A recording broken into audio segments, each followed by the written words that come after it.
Steel Curtain Network.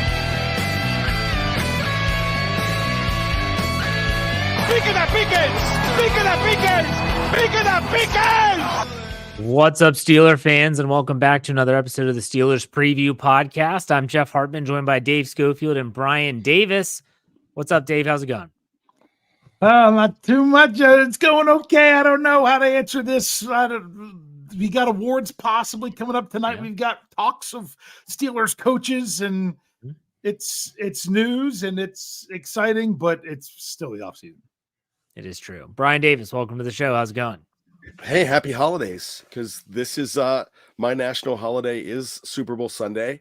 My other one is draft weekend. But whether the Steelers are in it or not, there's something special about this weekend for me. And now, when they're in it, it's off the hook. It's just, I mean, I don't even work. I phone everything in, and it's everything black and gold. And that's something special. I hope one day to be on Radio Row when my Steelers are in the Super Bowl. I think that would be absolutely amazing. I need to be there like my father and my mother back in 1980 on Super Bowl weekend, going to an actual Super Bowl, and not even that, and seeing them win.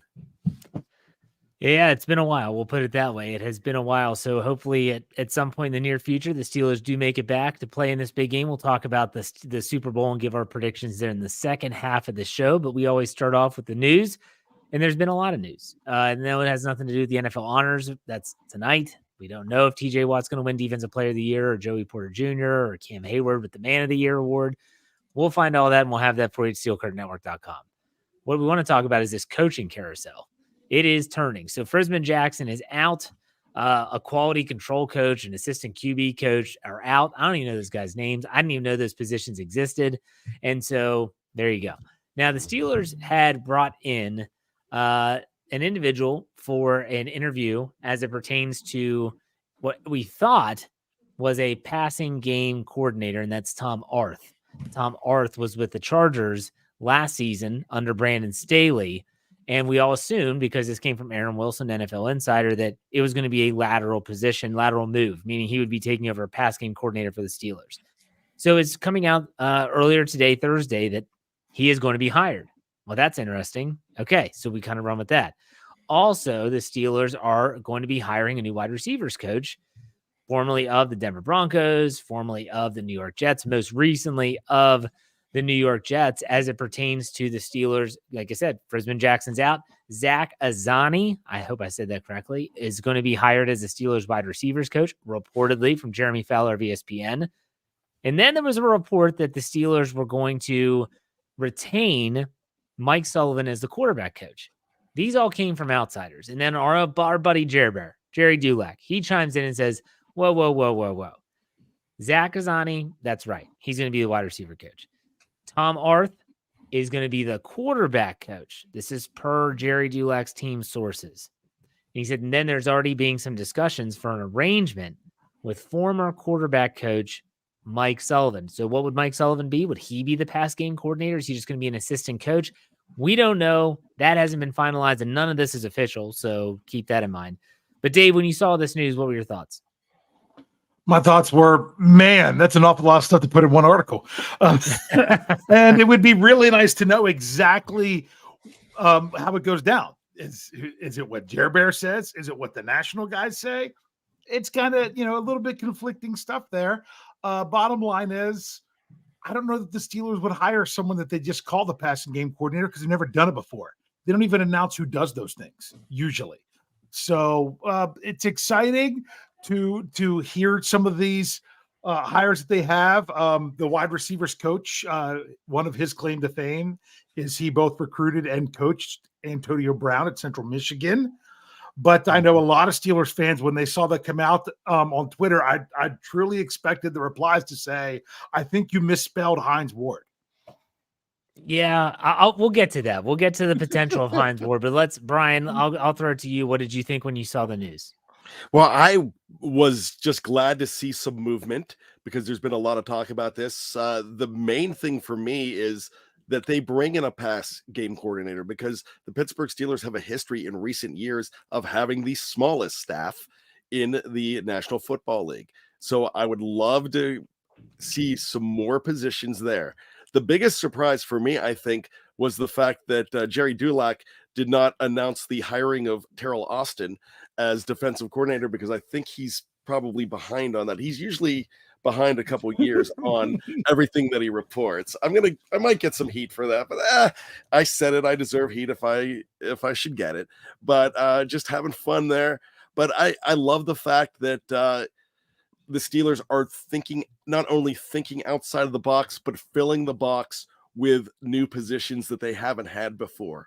So I love the fact, great, they have a quality control coach. We don't even really know what that is. Is that like going and sampling the cheese slices before you make the grilled cheese? I don't know what quality control is on a football team, but I just want to see this team go ahead and move forward with more innovation that other teams have already done before, and where they can benefit the team. Like, when you want all hands on deck, that's great. Have all hands on deck, but it doesn't hurt to have more hands.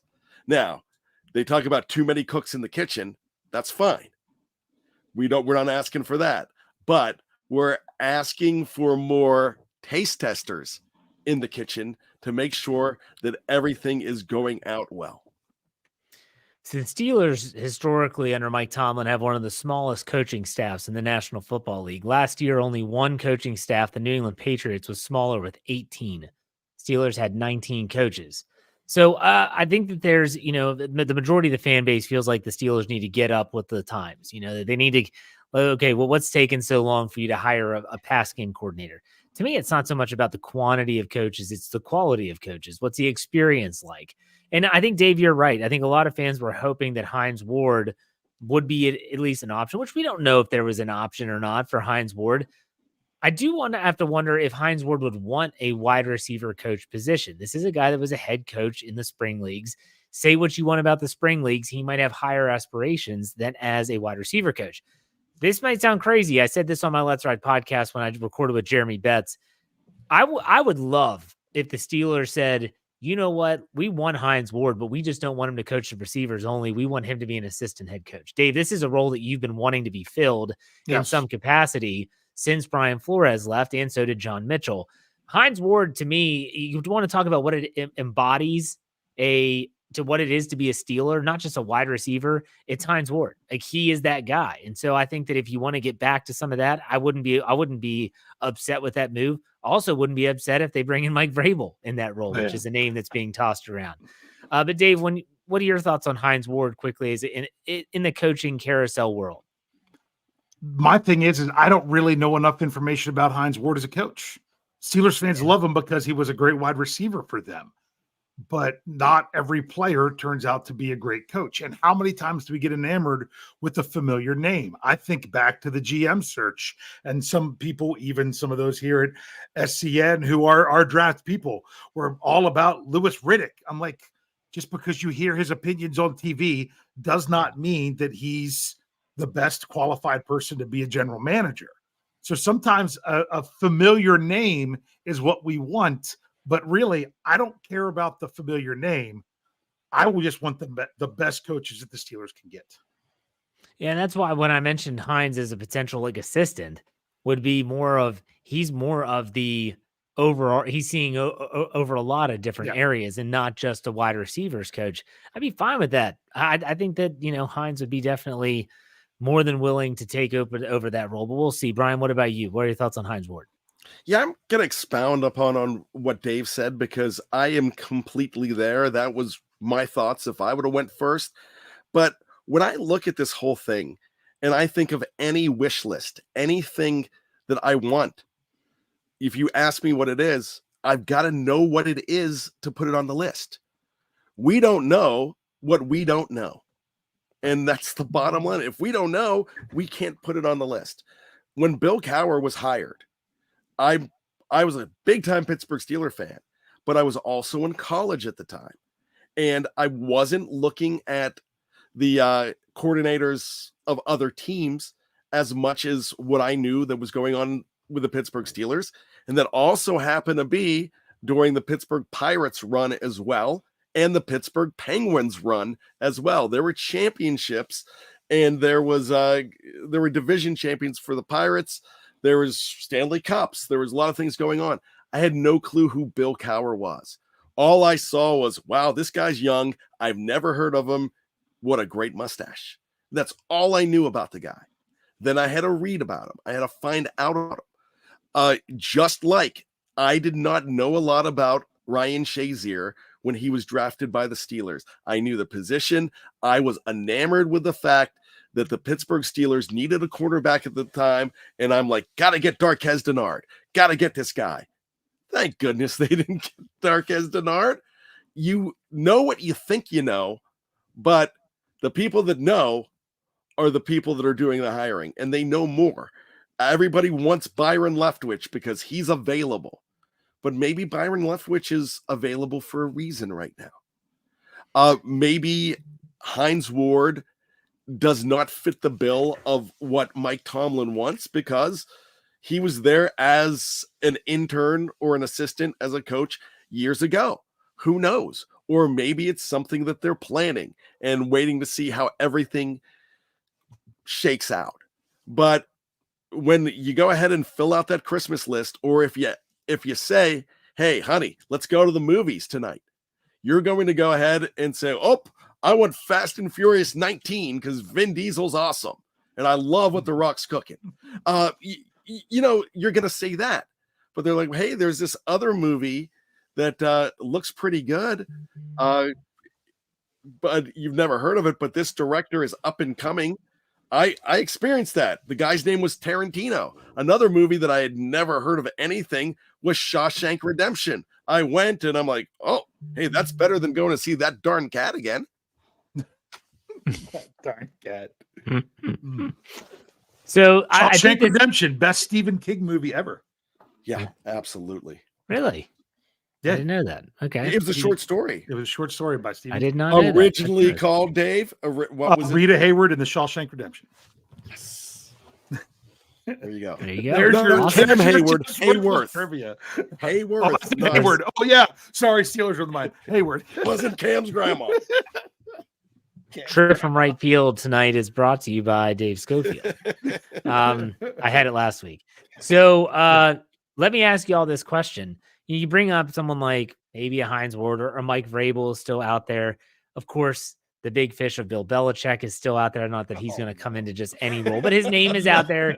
Pete Carroll's out there as well. No. Whatever. Quality control coach Bill Belichick. His quality control is not allowed. Assistant secondary coach Pete Carroll. So let me ask you all this. Videographer. Sorry. Let me ask you all this.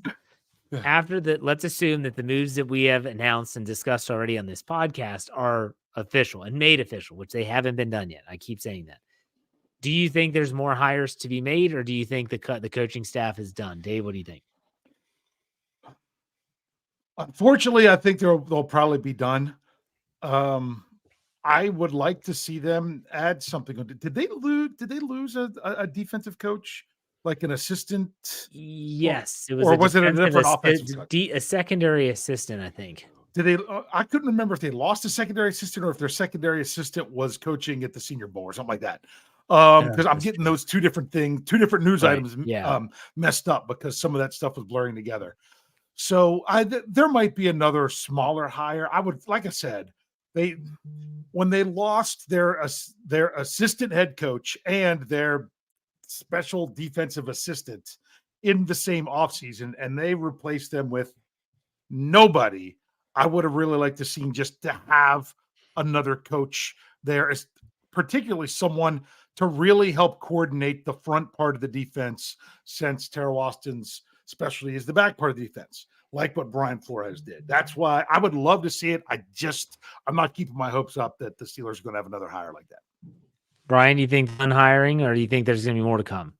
I actually think there's more to come because I think that the Steelers have progressed into that age now where their Mike Tomlin is the guy that will take somebody off of, I don't want to call it the trash heap, but somebody for the redemption tour, a la Brian Flores. I thought that was great. I can see that with Vrabel. I love the news right now with Vrabel. It's like, well, he was too intimidating for some teams because of his stature. He comes in, he's huge man. I'm like, What? So that's what you need as a coach. Yeah. I mean, somebody that commands a room like Vrabel, somebody with his track record, somebody that coached in New England as well. And I remind everybody, we saw this with Mike Munchak, and everybody would welcome back Mike Munchak. But what I'm talking about today, I had a conversation with our good friend David Stefano from First and Skull, and he's been on shows on Steel Curtain Network before, talking about former Vikings and so on and so forth. And he was the first person to ever agree with me that I think there needs to be an assistant coach wing in the Hall of Fame. Because the reason I say that, with this Arthur Smith hire last week, people forget that Dick LeBeau was a horrible head coach when he was with the Cincinnati Bengals. Did not work. He's one of the greatest assistant head coaches of all time. He's in the Hall of Fame, but he's in the Hall of Fame because he was a defensive back for the Detroit Lions. When you talk about other great assistant coaches, I think of the Wade Phillipses of the world. I think of Norv Turner. I think of guys like that. I'm even thinking of a guy that can't get hired right now in Eric Bieniemy. I don't know why nobody wants him as a head coach. I'm not sure, but I know that they're not seeing that in him. But as an assistant coach, he would be on everybody's list as a great assistant. So when I'm thinking of the fact that you could bring in a guy like Mike Vrabel and give him a spot, I think that would just benefit your team like crazy. And Mike Munchak is another great example of a guy that said flat out, I don't want to be a head coach in this league anymore. And he said that. You remember that, right? Or is that me just being crazy? I don't remember that off the top of my head. I can neither confirm nor deny that statement. Okay, but what I'm saying there is he was a guy that he's like, I'm comfortable as an offensive line coach, an assistant head coach, something like that. He wasn't looking for that big job. So I appreciate somebody that understands the lane that they're in and that I could be the best I could possibly be here. And I'm not worried about being in that seat. I like it here. This provides for my family. This provides what I want as far as a challenge, and I have a chance to be a Super Bowl winner. So I would love to see a guy like Vrabel. As far as Hines Ward, do the Steelers want Hines Ward? I think that would be a place for him here, but there might be a reason, there might be a philosophy difference that we don't know about. To me, in my opinion, you can never have enough leaders and on a coaching staff. So when you think back on some of these coaches that have kind of fizzled out, the most recent is Frisman Jackson. You never hear players going to bat for that individual. You never hear them say, man, Coach Frizz. The last wide receiver coach that they talked about was the one that passed away in training camp, and his mind escapes me. His name escapes me. Daryl Drake. Young rookie Deontay Johnson, Juju Smith-Schuster, they talked about how impactful he was on their lives. That's a leader. And that was before he passed away. Yes, exactly. That's what I'm saying. They were talking about this guy beforehand. When you go back to the offensive line under Mike Munchak, those guys went to bat for Mike Munchak. This guy knows what he's talking about. We'll run through a wall for this guy. They talked about John Mitchell the same way. They talk about Carl Dunbar that way now. You can never have enough quality leaders of men in a building. And so when these Steelers announce these hires, we can talk X's and O's all we want. They have to be able to lead. They have to be able to take their position group and they have to be able to lead these young men, because that's what they are. They're young men, and have them elevate their game in some way. Maybe it's with the minutia of the position, a wide receiver coach teaching the route running to the most precise detail. Maybe that's it.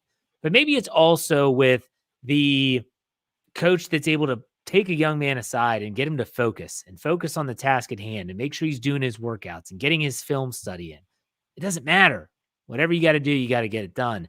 So that's why when people talk about these coaches, and they go, well, you don't add a coach, just add a coach. You add a leader because you need a leader. So if Mike Munchak comes back and he's as an assistant head coach, but he's helping with everyone on the offensive side of the ball, you jump at that opportunity. Mike Vrabel is a leader. He got the Titans to perform in a meaningless game in week 18 to beat the Jaguars and get the Steelers into the playoffs. You don't get your team of professionals to do that without being a leader.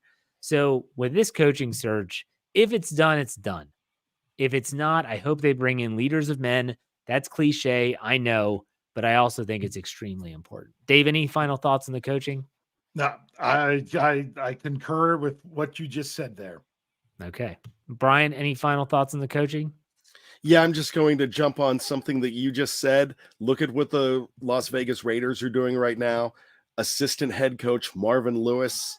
That is a big deal for that team to bring in a guy like that. You might say, well, hey, he never really got it done when he was in Cincinnati. Took that team to the playoffs, but the respect and the leadership that a guy like that is going to bring to that team is going to be monumental. And so, like, Rocky rocks him. I'll bring this up. He says, Jeff, too many cooks in the kitchen is a bad thing. I get it. But at the same time, That's the excuse for not having more coaches. When you only had 19 coaches last year and you were the second lowest number in the NFL, if you added 2 and you were at 21, you would still be well in the bottom third, bottom quarter of the league in terms of coaching staffs. So I understand what you're saying, and I'm not asking for this to look like a college sideline where you've got people just standing around, Lord knows what they're doing, holding water bottles. Coach. Exactly. Yeah. Got to have them get back, coach, so you don't get that 15-yard penalty. Yeah. Okay. The NFL honors is tonight, and so we'll talk about this quickly. Some of you that are listening to this in podcast form, it might already be announced. We're not going to spend a ton of time on this, but I want to ask you all: did any Steelers bring home any hardware? Dave, what do you think?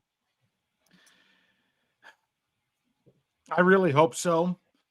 I think who honestly has the best chance, if you made me have to pick one, because there's really the 3 that we know of. There's TJ Watt for Defensive Player of the Year. There's Cam Hayward for Walter Payton Man of the Year. And there's Joey Porter Jr. for Defensive Rookie of the Year. Correct. Honestly, the one that I think has the greatest chance, simply because this is the media, AP voting on the other things, and they had already anointed Myles Garrett, so I don't think there's really that decision was made at mid-season, even though he stunk it up the last part of the year. I think the one that has the best chance is Cam Hayward. He's been nominated for this 6 times, and they're running out of chances to have it, and he just keeps doing more and more and more and more with the community each year. They're running out of chances for him to be the guy. Who decides that Man of the Year award? Is that the That's a good Associated question. Press as well? I have no idea. It would be difficult for someone, say, in New York, if they're a part of the Associated Press, to vote on Cam Hayward in Pittsburgh when they're not there to see what he's doing in the community. I know part of it is fan vote, even. Oh, gosh. Yeah, because that was where they were voting for that with all the hashtags and everything on X for forever. Yeah, now that you say that, I do remember that. Bryan, what about you? You think anyway Steelers bring home any hardware? I'm thinking that actually Joey Porter Jr. on the defensive side of the ball might have a chance, but I just don't think it's going to happen. But I looked at all the other candidates. I mean, Will Anderson, that's a big name there. Yeah. You know, there are some other names there that, I mean, of course, the Carter kid from Philadelphia. Did I get that name right? Jalen Carter. Yeah. But he definitely turned some heads this year. Yeah. TJ Watt, I just feel like this was decided back in the preseason and that it is really Myles Garrett's year. There is nothing in the stats that makes me believe it. I made jokes about that all year long, especially in my bold and bizarre predictions. TJ Watt could have had 20 sacks in 1 week. And it's still going to Myles Garrett, even though he didn't play that week because he had a hangnail. You know, it just feels like that's preconceived. And Micah Parsons is another guy that I would have more respect if Micah Parsons won the award than Myles Garrett. I would say that. I noticed that TJ Watt gained some steam this week. In the last couple of weeks, it seems like he's gaining a little bit of steam, but I still don't think it's going to him. And here's what I worry about with Cam Hayward. Cam Hayward's causes are not Lifetime original movies of the week. And this is going to sound really crass. But last year, when I saw Dak Prescott had a story that was a real tearjerker, and it really was.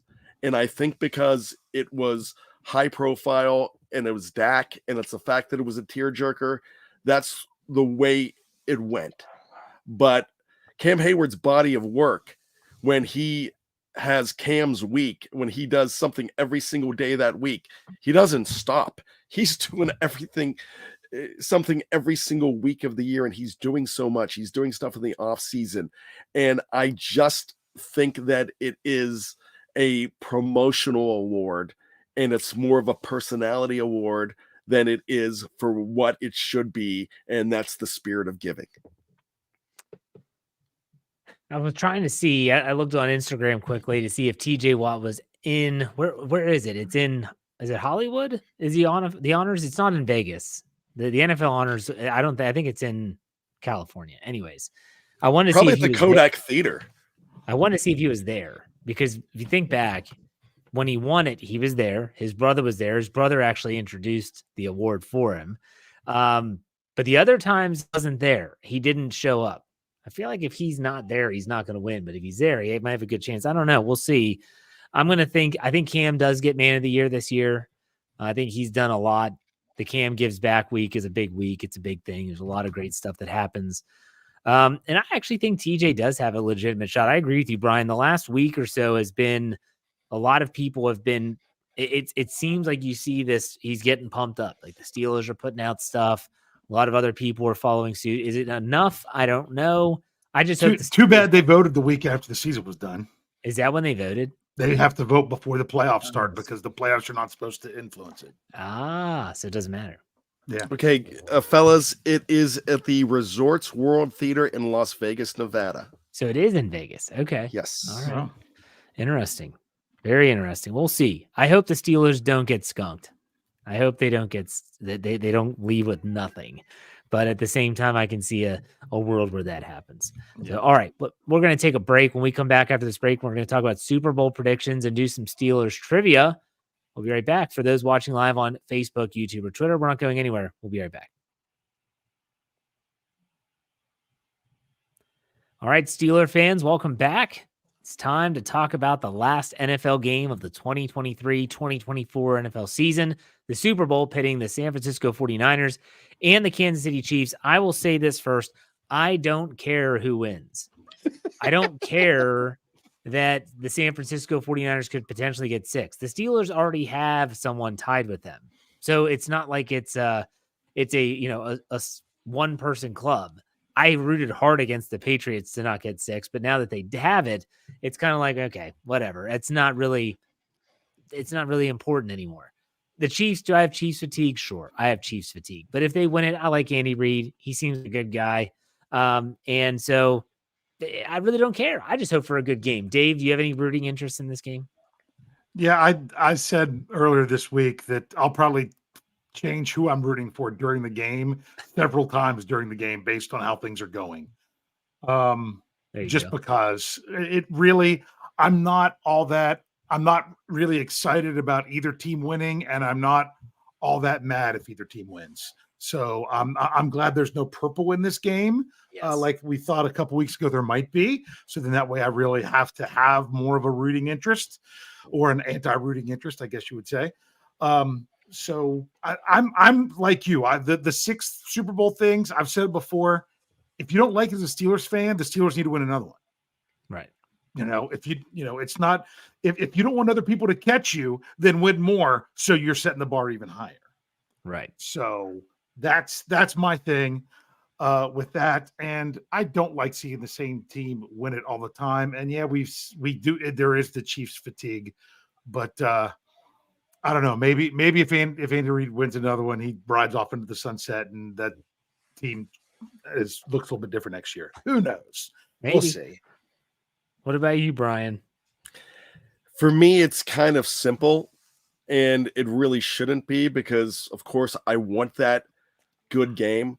I have Chiefs fatigue as well, but this is going to surprise a lot of people. I do have a lot of respect for the way Patrick Mahomes and Travis Kelce played that game against Baltimore.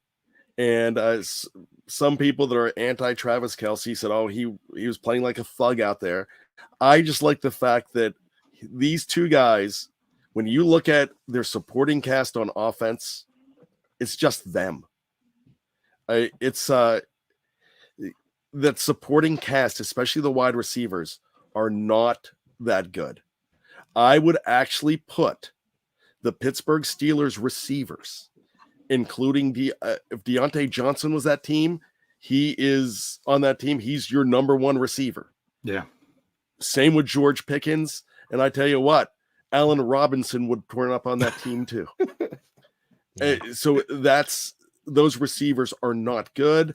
I think the running backs, I think Pacheco and Allaire, I think they're serviceable, but those guys carried this team completely against Baltimore. And it was something that I really appreciated, especially because I was willing to bet my house that it was going to be purple this week. And I thought for sure that not only were they going to be there, they were going to win it, and I was going to tear my hair out. And I've got luscious hair. Nobody wants to see this guy bald. Now, when we talk about this, you were supposed to laugh at that, Jeff. But when we talk about the San Francisco 49ers, I have a lot of respect for the way Kyle Shanahan has built that staff and built that team. You know who annoys me more than Travis Kelce and Patrick Mahomes? It's George Kittle, actually. George annoys the heck out of me, but I love watching Brandon Ayuk, except for week 1 when he's killing the Steelers. I love watching Deebo Samuel. And for what is going on every time Christian McCaffrey touches the ball, that's what building a team is about. And they stole that guy.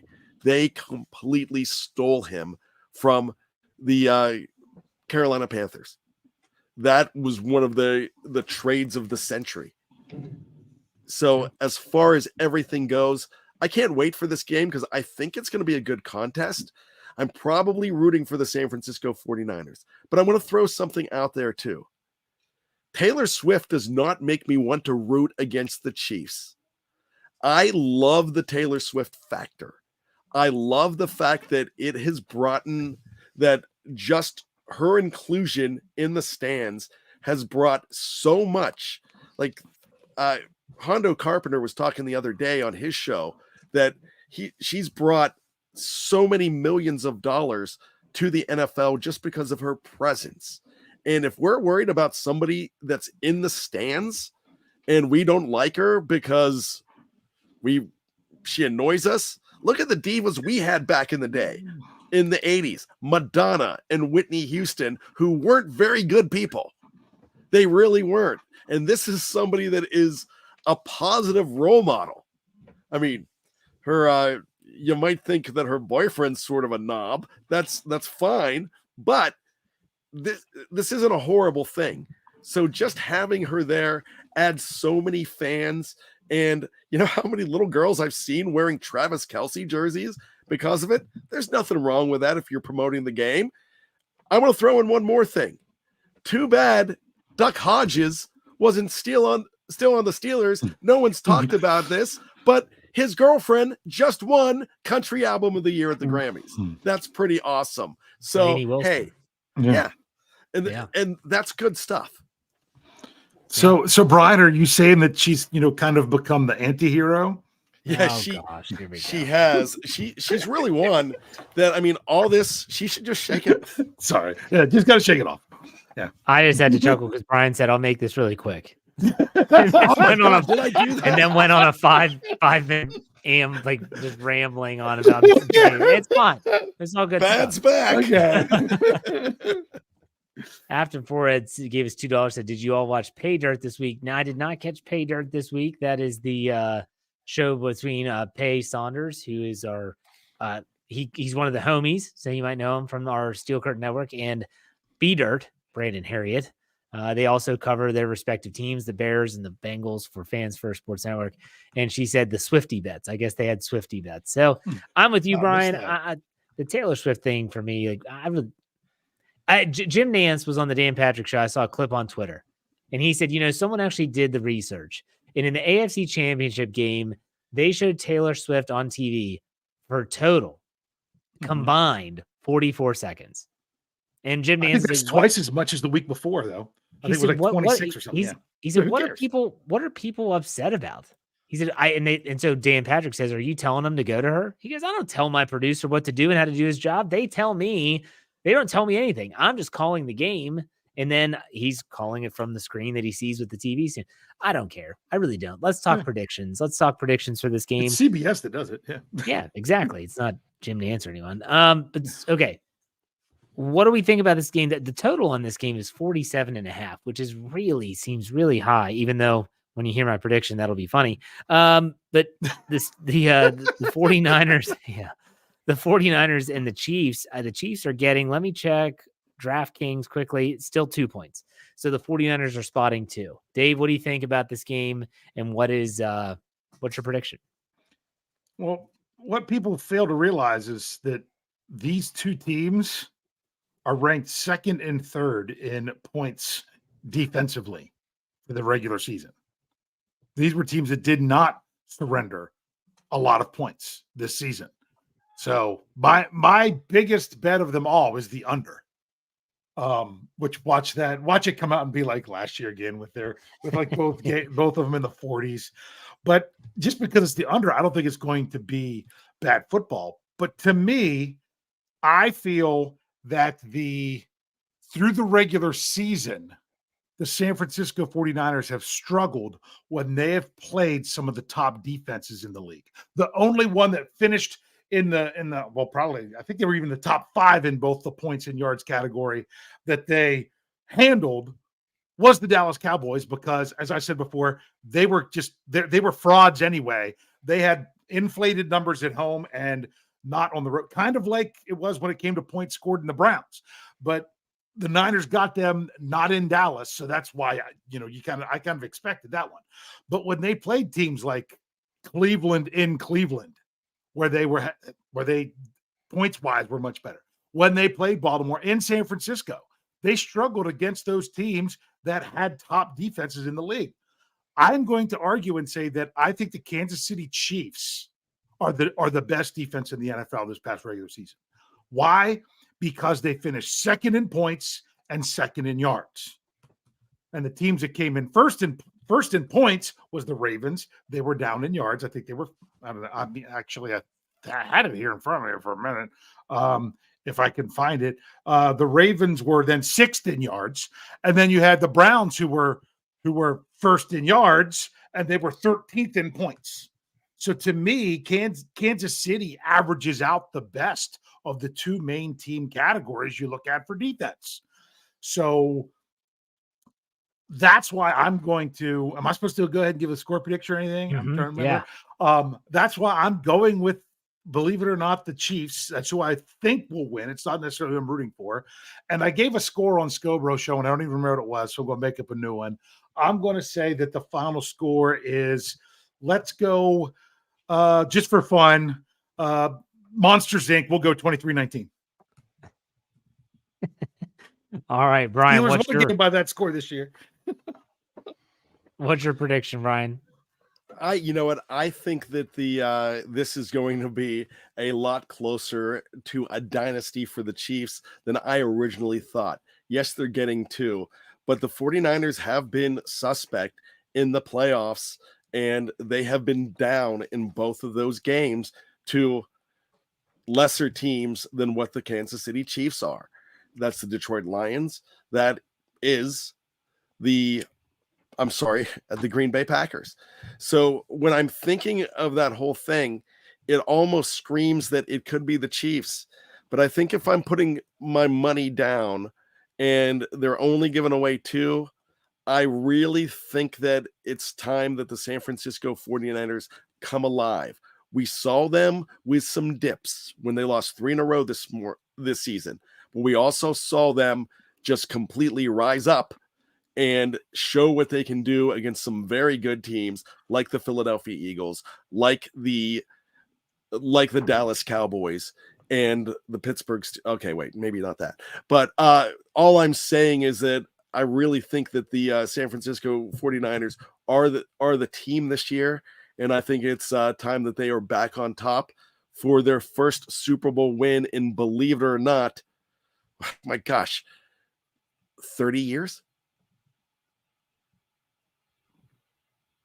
He's doing the math. Would that be 30 years? Waiting. Yeah. I don't know. Okay. I'm trying to remember. It was 29 years. It would be 29 years. Yeah. Yeah. So, but and I know Jeff is going to go now, but Bryan was bringing up some, good points. Yeah, they had to come back against the Packers. They had to come back against the Lions. Well, at least it shows that they're not going to quit and they're not going to panic. To me, I still think the two teams that lost the championship games both panicked, and the teams that didn't panic won.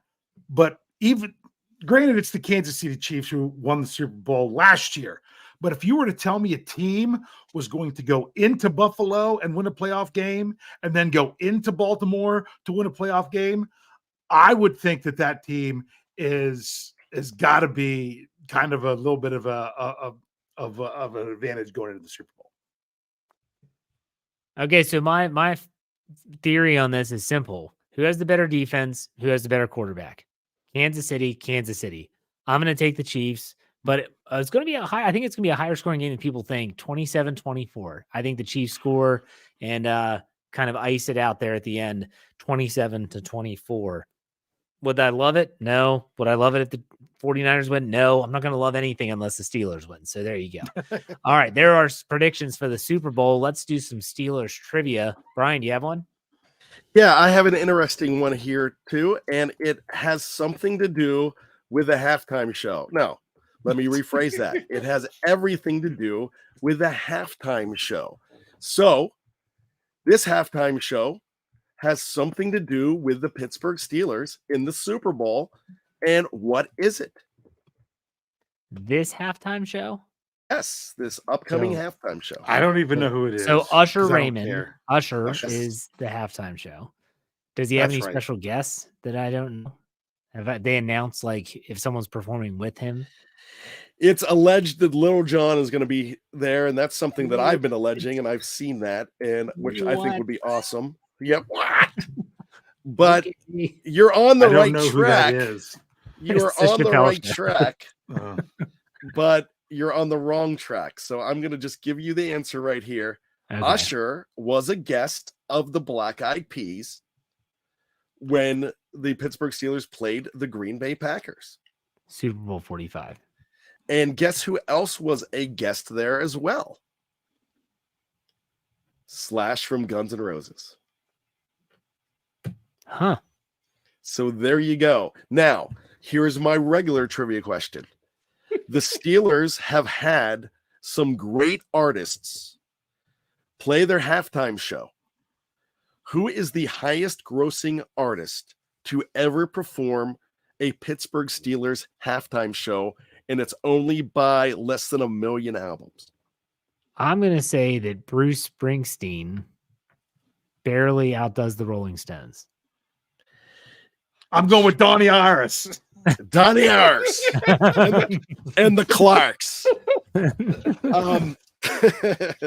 Everybody loves Donnie Iris. Actually, it's the opposite. The Stones beat out Springsteen by just like less than 1 million albums. Number 3 in there would technically be Slash, because Guns N' Roses have sold more than who I thought was going to be very high on this list, the artist who performed at Super Bowl 30 in 1996. Who was that artist? I can't remember that one.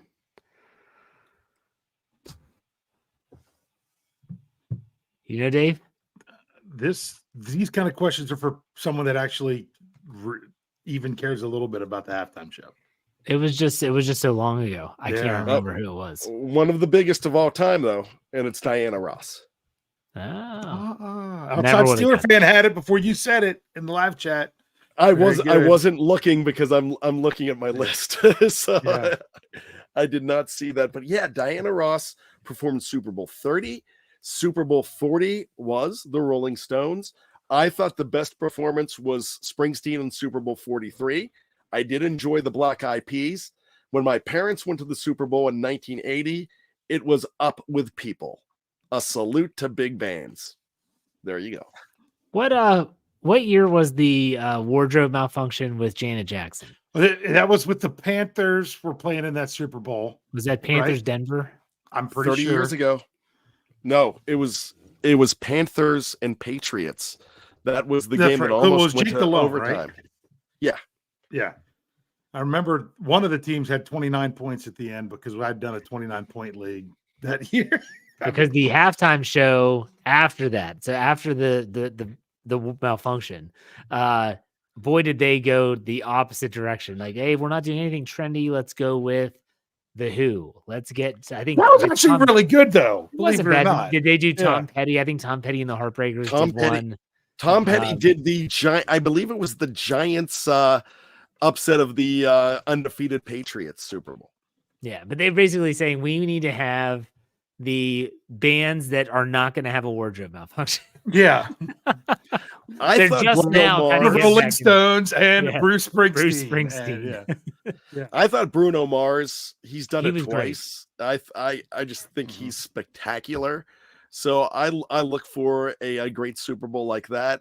Somebody mentioned does how anything great. top the Michael Jackson, the one that started it all? Depends on if you like that type of music. It's like, Yeah. for instance, I'm not crazy about Usher. I would rather see someone like Chris Stapleton, but that's not going to bring in as Yeah. many people. So it is what it is. You know what's widely regarded as one of the best, and it's one of my favorites, and the Steelers missed it by a year. It was Prince Oh, for yeah. the Colts and Bears Mhm. Super Bowl. That was an amazing halftime show. In the rain, I think. In the rain. Yeah, So it was Purple Rain. In the rain. absolutely make it. was. They actually could make it Purple Rain. All right. Go ahead, Dave. Your trivia time. Okay, my trivia is about something that, as we say, some of you, this news might already have been out there by the time you listen to this. It's about the possible awards tonight, not necessarily about whether or not to do. Joey Porter Jr. being a finalist for Defensive Rookie of the Year. I don't know. We'll find out later, but to me, that tells me that he at least received some votes, even if it was just one, for this award. Who was the last Pittsburgh Steelers player to get votes for Defensive Player of the Year? Kendrell Bell. That was my guess. We're talking defensive won rookie it. of the year, Yeah. I right? say Defensive Player, sorry, Defensive Rookie of the Year. Oh, yeah, but I stand by my defensive rookie. guess. of I Kendrell Bell. would. That was my guess too. I don't think Big Snack got any. Cam Unless certainly didn't. I know Patrick Bailey didn't get any. He was Steelers Rookie of the Year though. Was it Kendrell Bell, Dave? The most recent was not Kendrell Bell. Okay. I'll that's go what with we- Dalton Hall then. No. I mean, Kendrell Bell was the last one to win it. But Right. I'm just saying, who was the last one to even get votes? It wasn't Trent Jordan, was it? Trent Jordan did not get any votes. Okay. But you know who did? Jarvis That's- Jones. Devin Bush.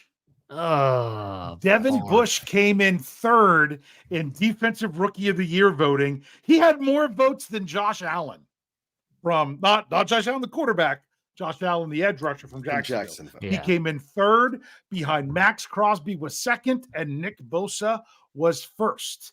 If you go back before Devin Bush, the last player to receive votes was Kendrell Bell. That's crazy. Now, going all the way back to 1967, which is what Pro Football Reference goes to, because I don't know if it's Super Bowl era, if that's when they actually started doing it. There's actually only one other Steelers player ever to get votes for Defensive Rookie of the Year and not win the award. Only one other player other than Devin Bush. And now potentially Joey Porter Jr. Any idea who it was? That Let me got see, a Jack. vote. They got a vote, but didn't win the award, right? Because other people who won the award were Jack Lambert in 74, Joe Green in 69. and Kendrell Bell in 2001. Those are the Was three Rod, Steelers. Rod Woodson get a vote? Rod Woodson did not. That would have been, what year was that again, Brian? 87, and Rod Woodson did not even win. He would have not. Well, because he didn't play for most of the season, right? Yeah, he would have not Right. been Defensive Rookie of the Year on that team because Dalton Hall won the Joe Green Great Performance Award, and he was the number 2 pick out of Clemson at corner as well. I'm going to go with Jack Ham. That would be correct. Jack Ham in 1971 received how many votes? He received 1 vote. He came in 7th. Wow. But he's the only other player on the Pittsburgh Steelers to receive votes for Defensive Rookie of the Year and not win the award. He came in 7th. Behind 6th was Jack Tatum. 5th was Julius Adams. 4th was Clarence Scott. 3rd was Tom Hayes. 2nd was Phil Villapiano. Yep. And the winner that year was, I guess that's Isaiah Robertson for the Rams. I think he's the only Hall of Famer in that list. Yeah, he won that in a landslide. So Jack Ham, but not. I don't think that's because Tatum's not in. No. So Tatum's the only other name in there. Wow. Yes, it is. So Steelers known for their defense, known for rookies, really leading that, doing things to be Defensive Rookie of the Year. Not so much. There you go. Good stuff. All right, let's do some final thoughts. Brian, go ahead. All right, I have to go back a few days. We heard about the death of Toby Keith, who grew up in a Dallas Cowboys household, but when he witnessed the Immaculate Reception on TV, he became a fan of the Pittsburgh Steelers. He owned seats from Three Rivers Stadium that he put in his gym. He went to a lot of games at Hines Field. I was never a big country music fan until after September 11th, when brought to you courtesy of the Red, White, and Blue, The Ugly American came out, which I think is a tremendous song. My son has been listening to Toby Keith for the last few months, and I introduced him to the standard with Willie Nelson, Beer for My Horses. And so I've listened to a lot of Toby Keith recently, but I feel like I share a kinship with him just for the fact that I was at that first ever game at Heinz Field in the regular season. Not to be diminished was the fact that there was a preseason game, only one before that, and that was against the Detroit Lions the first week of the preseason. Then the other ones were on the road. Now, the reason I talk about that is if you were too young to remember September 11th, or if you weren't born yet, you don't understand what, and please excuse this word, what an amazing time it was to be an American, because we were scared, but we were united. We were hopeful and we were worried. We didn't know what was going to happen next. And when Toby Keith sang about that sucker punch that came somewhere through the back, it was something that did catch us off guard. And in a way it shouldn't have. But we're not talking politics here. What we're talking about is how America band together. Did I want to go to that? Did I want to go to the first ever game at Heinz Field in that fashion because I just happened to have tickets to their second regular season game? No. I would love to go change time and miss out that first game and watch them play the Cleveland Browns on television. But when you walked through that stadium that day, they were handing out American flags. So people had an American flag in one hand and a terrible towel in another. And something happened when, before that game, before Toby Keith sang that national anthem, they swore in some local area youth into the military service, maybe about 20 to 25. I just watched it on McMillan and Wife the other day, watching them do that. Then a continental U.S. marching band played God Bless America. Then they brought out Toby Keith. But you cannot see that on the replay because you missed the beginning of that game if you were watching it at home, because the President Bush announced the first ever war strikes after September 11th against Taliban factions in Afghanistan. So it was a time where football was a departure from life. Football was a chance, and the Steelers were very good that year. I can't tell you much that went on in that game, but I can tell you how America felt and how we felt in that stands when that man was crooning his heart out. He was not a diva. He was not a Hollywood privilege or a Nashville privilege type guy. He was just a man that identified himself as a Steeler fan, singing this song in a united entire stadium. And there were more flags up there than there were terrible towels. And it was a special moment that I will never forget the rest of my life. When I was doing research for the article for this, I remembered that Jerome Bettis went over 10,000 yards on that day. He had 153 yards on the day, but that didn't matter. The Steelers won, but I hardly remember any of it. But I remember the feeling. And I remember when they put George Bush on the Jumbotron at halftime, announcing the strikes, that place went absolutely crazy because it was not what we are seeing in this world now. There was not division. There was only one thing, and they were Americans, and they were hand in hand with an American flag and a terrible towel, and that's all they cared about. And there was nothing that you could say from anybody else that divided you because you were Americans on that day. That's all I have to say. Rest in peace, Toby Keith. Passed away at age 62 of stomach cancer. You're a lot more than a country music singer. You're a true patriot for what you've done outside to promote this country of ours. And I'd love for it to get back to where we were united. It's a good story. Toby Keith, I saw him in concert. Great show, great performer. And it's funny because you always say go West, right? When you want to be hopeful, because you always say the king of wishful thinking. When I hear go West, I actually think of a Toby Keith song where he says, go West, young man. Haven't you been told California's full of whiskey, women, and gold? So whenever you all say go West, I don't think of what you all think. I think of Toby Keith. I love Toby Keith. His music was really, really my high school going into college years, spent a lot of time listening to his music. Very poignant words, Bryan, in a lot of ways. Thank you. All right, Dave, what's your final thoughts? Last game of the 2023 season. Even though it's not the Steelers, at least it's professional, high-quality professional football. Supposed to be the best of the best they're playing. Take it in while you can, because then come Monday morning, the official total NFL offseason begins. It will be long, but we will be here for it all. Absolutely. So make sure you check out steelcurtainnetwork.com. Check out our audio feed. We're starting to repurpose some of those clips so you can see some of my Let's Ride podcast.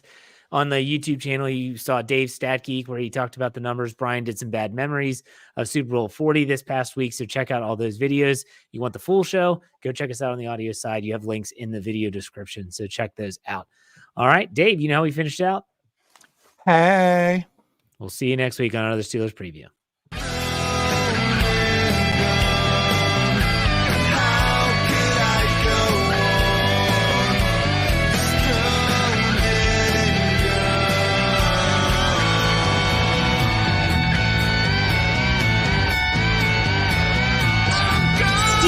Curtain Network. Get it. Everybody else gets a little tight.